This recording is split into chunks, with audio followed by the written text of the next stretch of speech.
병원 코앞에서 사고를 당하고도 숨진 어느 죽음 이후 이 권역외상센터가 지역별로 생겨난 덕에 예방 가능 사망률은 2년 전보다 10%포인트 넘게 떨어졌습니다.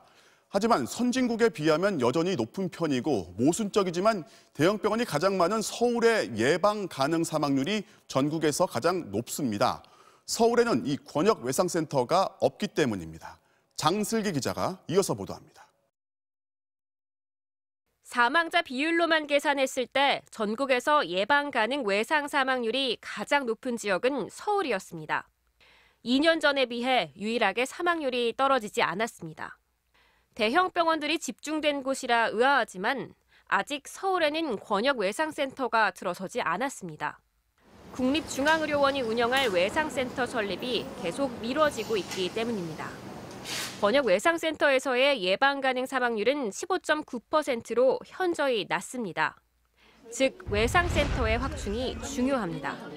이송이 전부 된다면 한 2분의 1, 3분의 1로 예방 가능 사망률을 낮출 수 있지 않을까. 여기에는 권역외상센터들이 그 모든 환자를 수용이 가능해야 될 겁니다. 두 번째는 적절한 병원으로 이송하는 일입니다.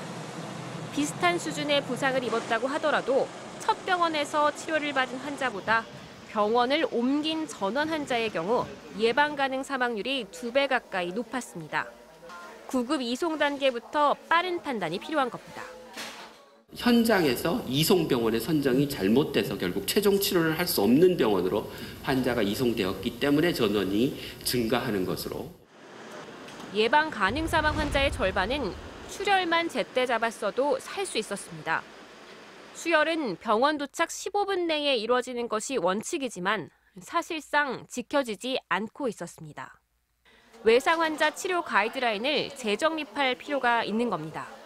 기존의 외상 환자를 치료하는 관행이 문제입니다. 오면 혈압이 낮건 어쨌건 수액 달고 CT 찍으러 갑니다.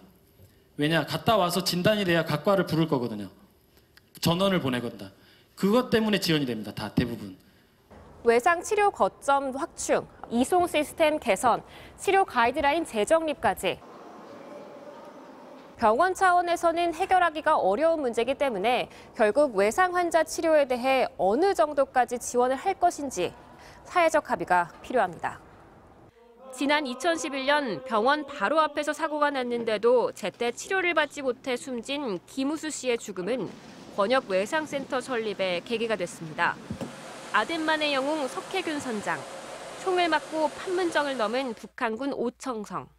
이들을 겨우 살려내면서 외상센터의 필요성은 다시 한번 각인됐습니다. 우리나라의 외상 환자 치료는 이처럼 누군가 흘린 피에 따라온 사회적 관심과 의료진의 희생으로 버티며 전진해 왔습니다. 너무 비참해. 인생에 이렇게 비참한 적이 없어요. 제 개인적인 인생사에서부터 해서 잘못 산 것 같아요. 이제 매년 사라지고 있는 1,600명의 목숨을 어떻게 바라볼 것인지 논의를 시작할 때입니다. MBC 뉴스 장슬기입니다.